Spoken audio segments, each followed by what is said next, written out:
Hey there everyone, welcome back to my channel, or welcome if it's your first time here.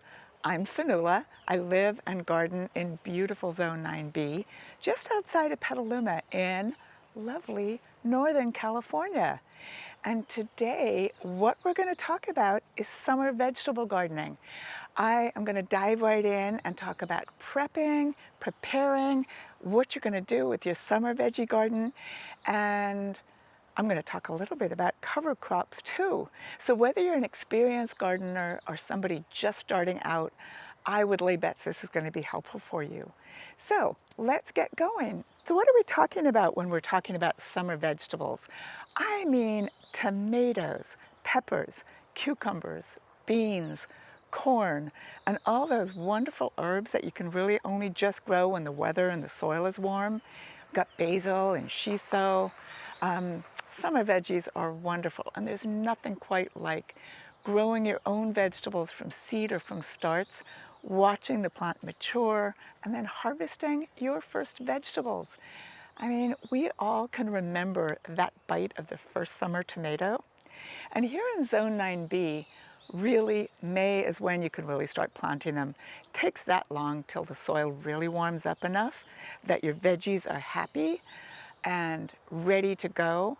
If you plant too early, like I did with one of my tomatoes just because I could not resist it, it really just sat there and looked a bit weird for quite some time. It's only just now beginning to get going. So don't feel like you're behind in your gardening. We're here in the middle of May. This is a great time to get your summer veggie garden going here in our particular area. Now, if you're over in the East Bay, like my son, he lives in Martinez, he has a head start on me of over a month. He's already harvesting squash and tomatoes. But that's because they never get a frost over there. His soil's been warm since like February, so he's on top of it there. If you're here in our particular area, you're not too late. It's just time to get going. So last week, I started prepping my soil. We did a lot of work. Let me show you what we did last week. Beautiful sunny day. And I don't know if you visited us here last summer, where over every one of these beautiful arches, we had a vining cherry tomato. They're not true viners by any means, but they grow really, really tall, and it's up to us gardeners to tie them to make sure they go up and over. So that's what I'm going to do this year. We're going to have cherry tomatoes over every one of these beautiful arbors, and I'm starting with Snow White. Now, as you might know, or if you don't, you're not supposed to plant your tomatoes in the exact same spot every single year. So we did two things. Moved the arbors out a teeny bit, but the other thing I did is, I don't know if you can see this here, but we plant our tomatoes in pots for a couple of reasons. One, so I can switch the dirt out every year, but two, to protect from gophers. So that is how I make sure my tomatoes aren't planted in the exact same soil year after year. So here we go. I'm going to start with Snow White. We're going to plant my Snow White under the first arbor. All right, we're going to plant Snow White over here. Now, tomatoes are really heavy feeders. So what I like to do when I'm growing my tomatoes in a pot, which I'm doing in this particular spot, is mix it half good rich potting soil, half compost or soil booster, which is what I really love. It's a great compost blend. Mix it up really well. And this gets it off to a really fantastic start. I'm also going to give it a little handful of Sure Start fertilizer. Here it is.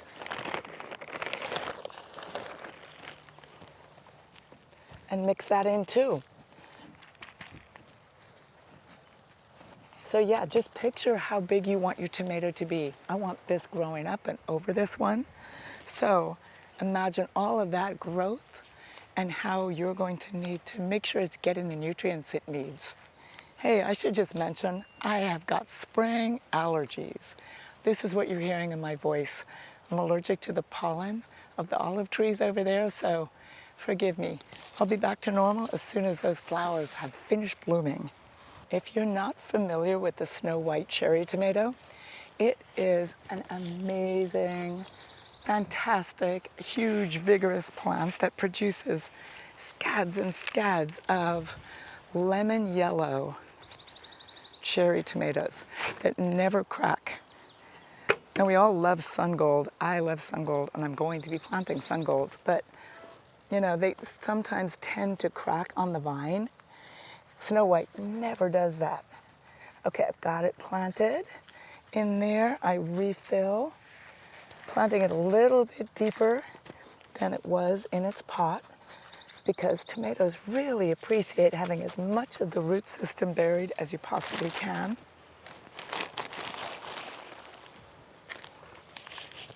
And I like to plant tomatoes first in my summer garden.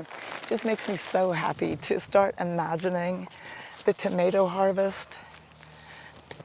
And this little guy even has flowers on it already. The soil is warm. And I'm going to bury it a little bit deeper.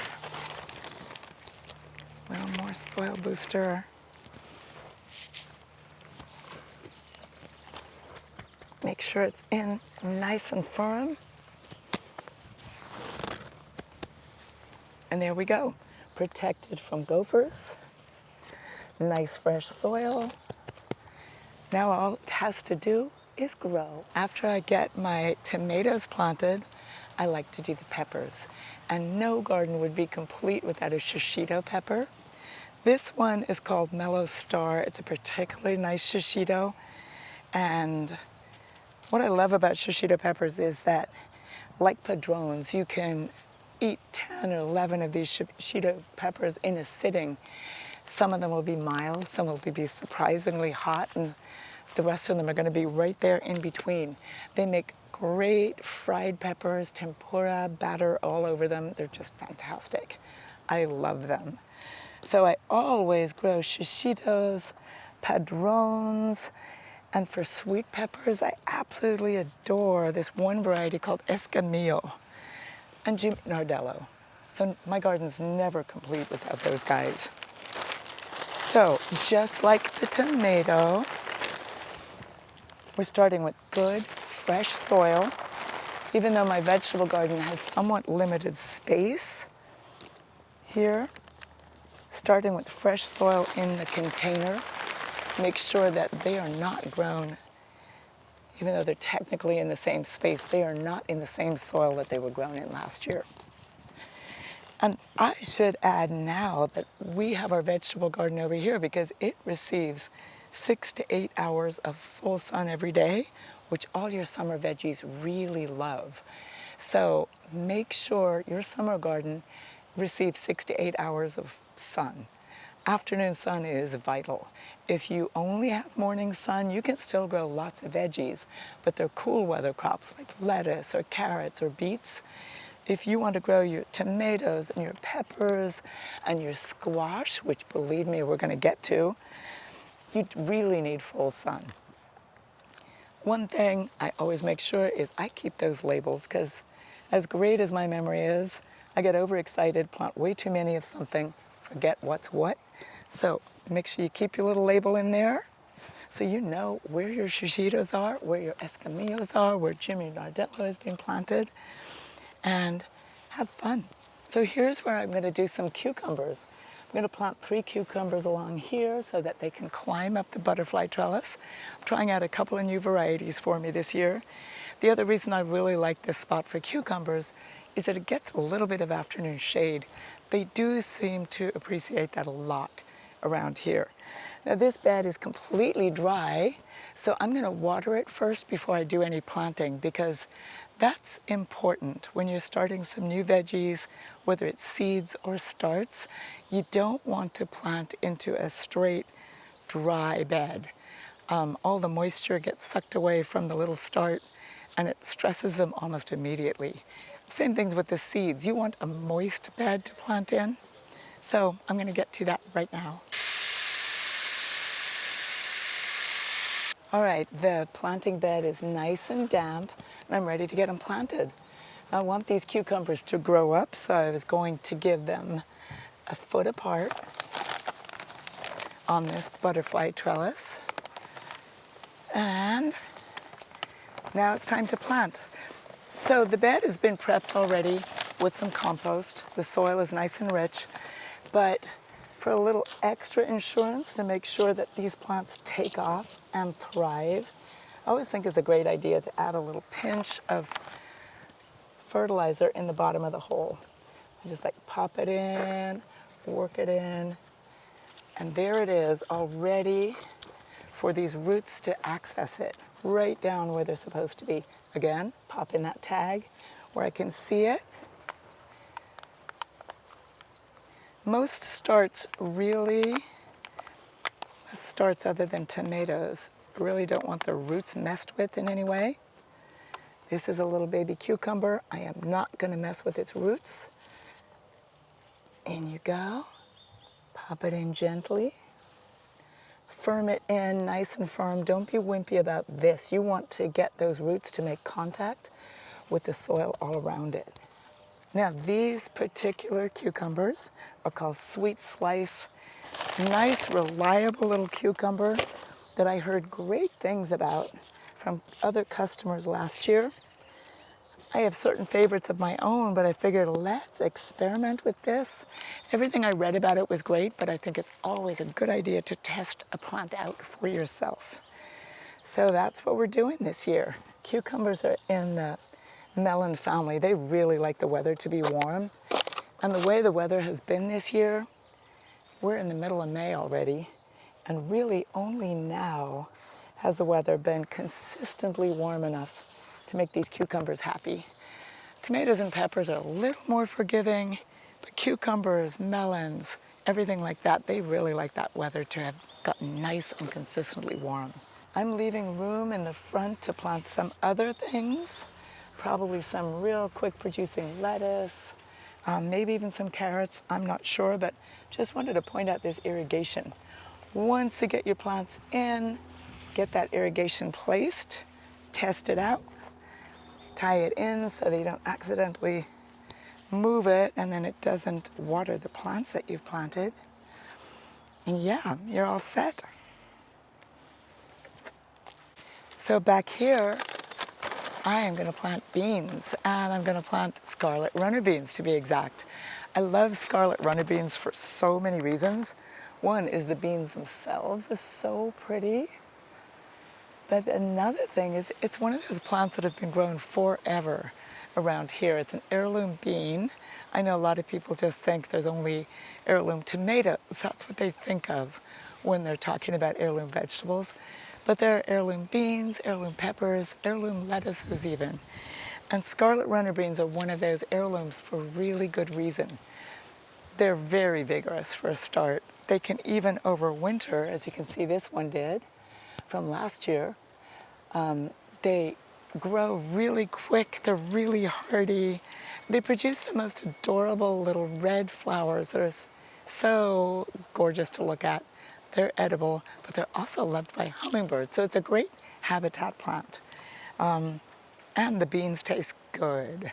You can harvest the pods when they're really small and cook them up like you would any regular green bean. You can wait a little longer, use them as a shell bean. You can save them, dry them, plant them again next year.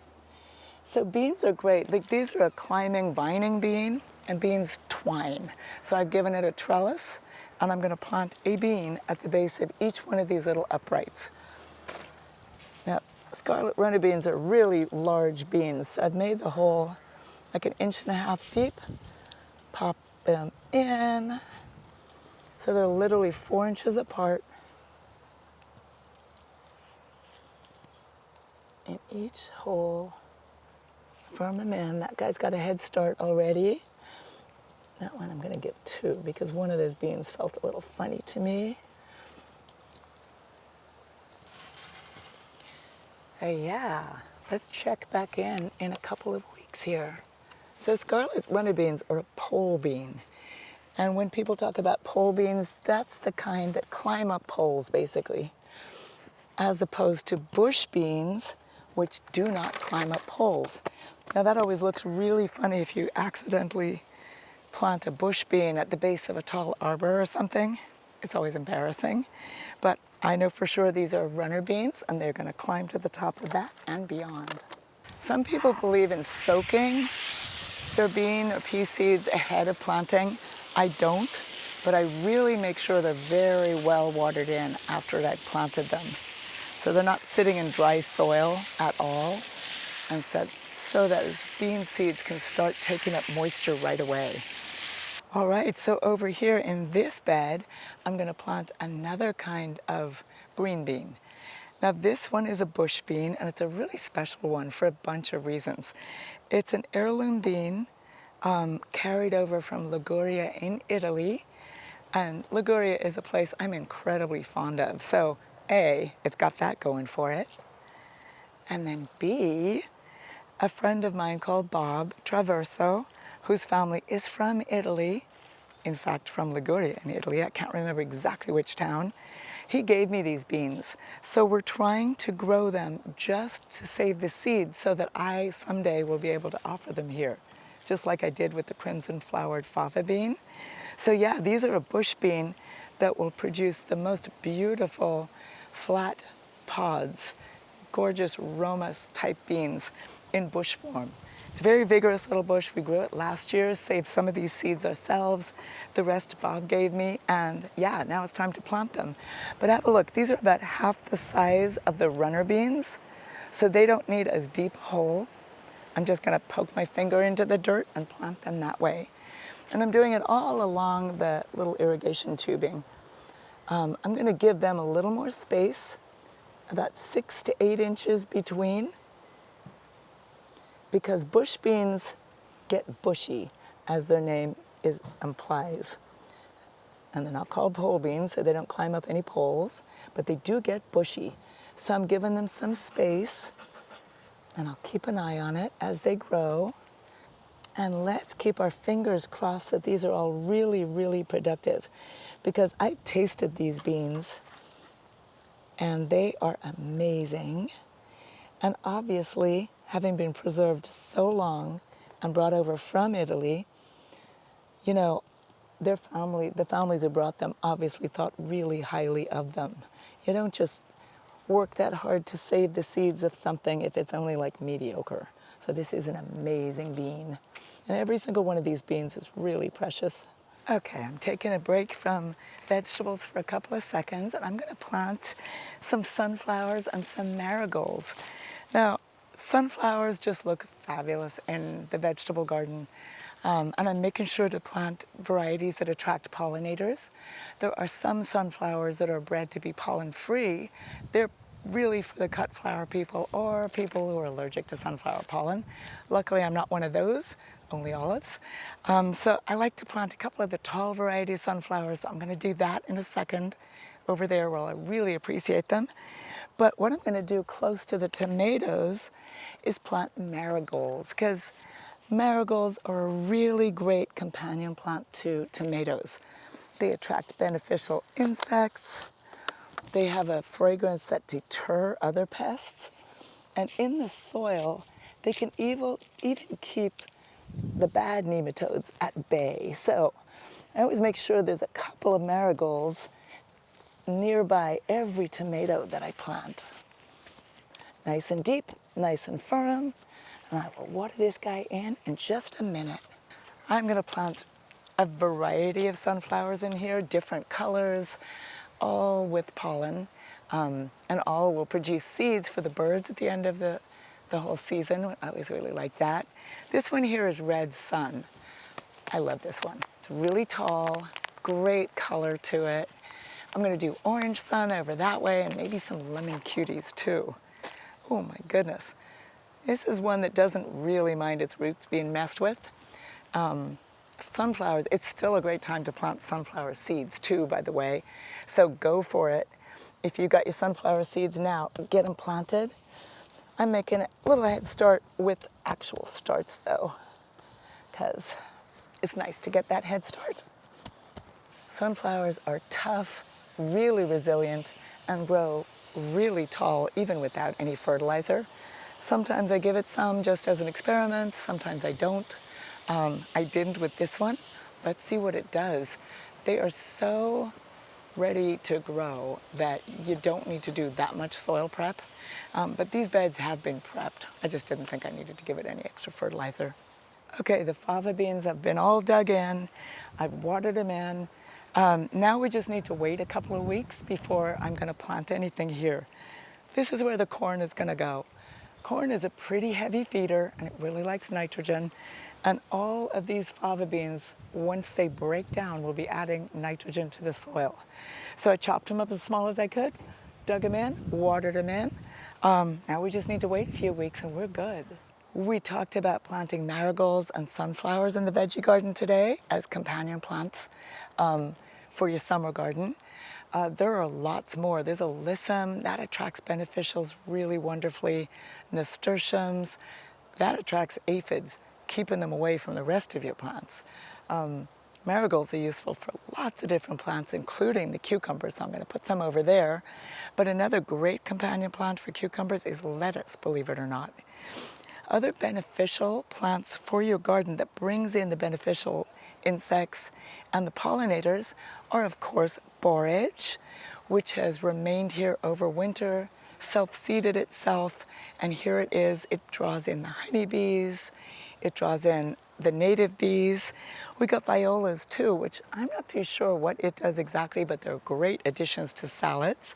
We've got calendula too, and the onions over here are about to go to flower. I know for sure they are also beneficial in the garden. So yeah, look up what you like to plant in your garden. Check out what's the great companion plant for it, and come on into Cottage and find them. So lettuce is a great companion plant for the cucumbers. And in the summer, in the warm weather, you really want to shade your lettuce in the hot afternoon sun, just like these cucumbers like. So it makes the ideal spot for them. And what I'm planting today is a variety called Outrageous. It is outrageously red, so really pretty in salads. It's also one of those varieties that does well with summer heat, so it's slower to bolt. It may not need this shade as much as I'm saying it does. Probably would do okay with plenty of water out in full sun, but this is what I'm working with. Lettuce, most of them, unless they're baby varieties, should be planted about a foot apart to let them reach their full potential.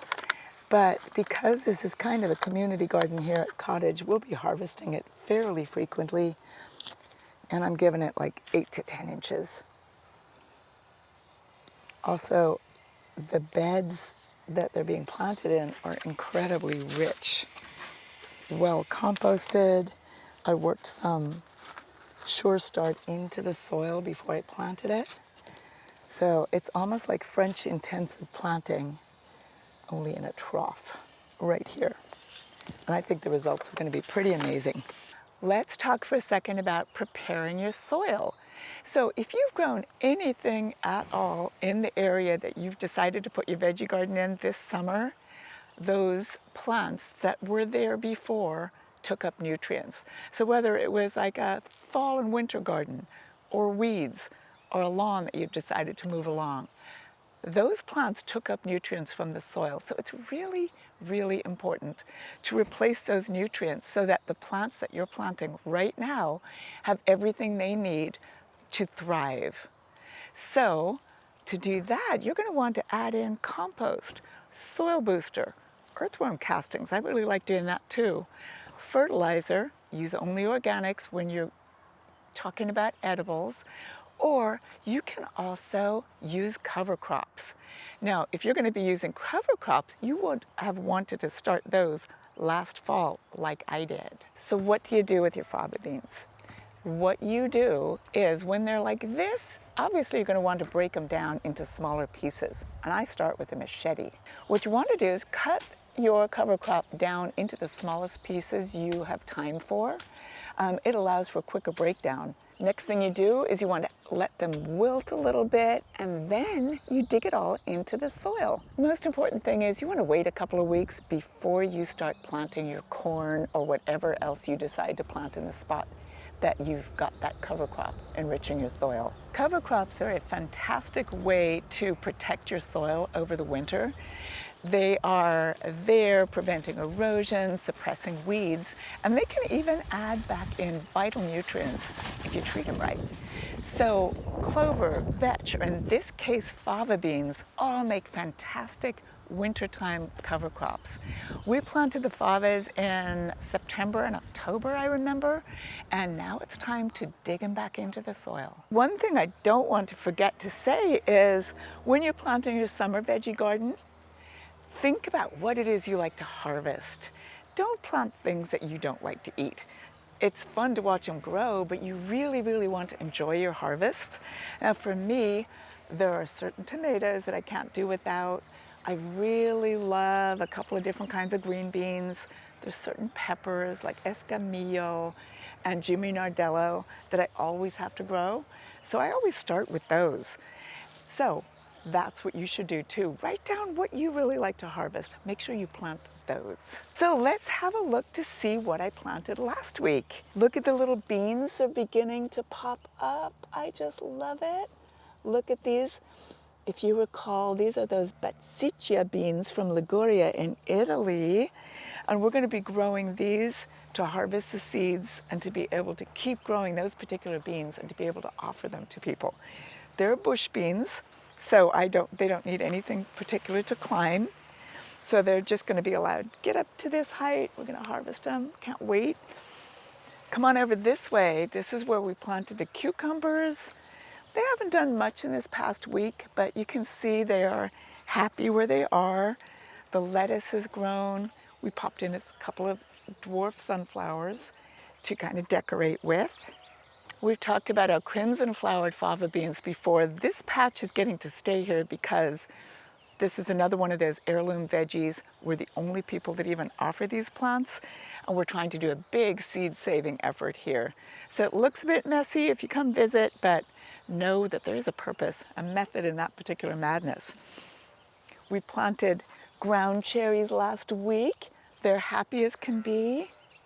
I've got an early girl tomato in here, really happy after 1 week. Really, really thrilled to bits at the location. We've got tomatillos. Oh my goodness, if you haven't grown tomatillos, they are so productive and so great. Okay, let's check on my scarlet runner beans. None of them have come up yet, but I'm going to keep an eye on this spot. I can see the soil is just beginning to look like it's being pushed up by a bean, so those will be up before no time. Don't forget that if you're growing pole beans, give them something to climb. Pole beans want to be at least 8 feet high, and don't forget to give them something. Bamboo poles, a trellis, an arbor like one of these, they need something to grow up, and they are so productive. Oh my goodness, you're going to be so thrilled if you're growing pole beans. So my little tomatoes are coming on great. They're responding really nicely.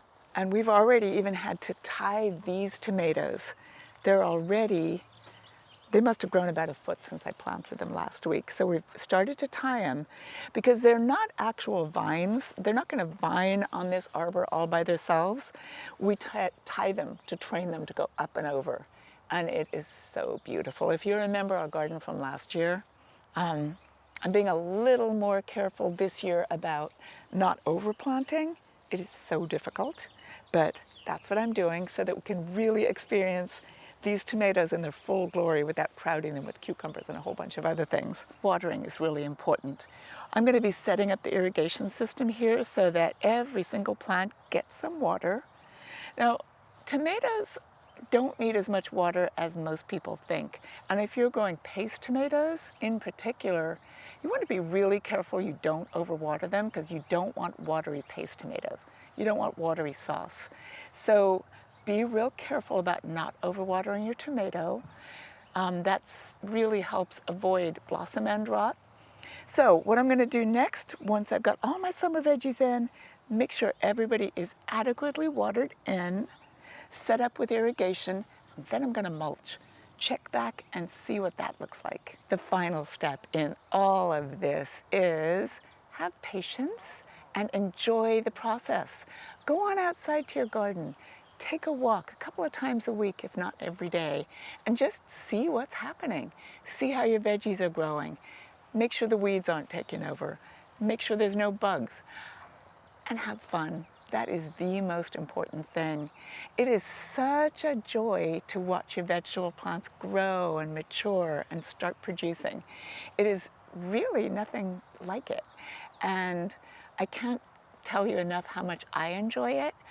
So hopefully you've enjoyed this video.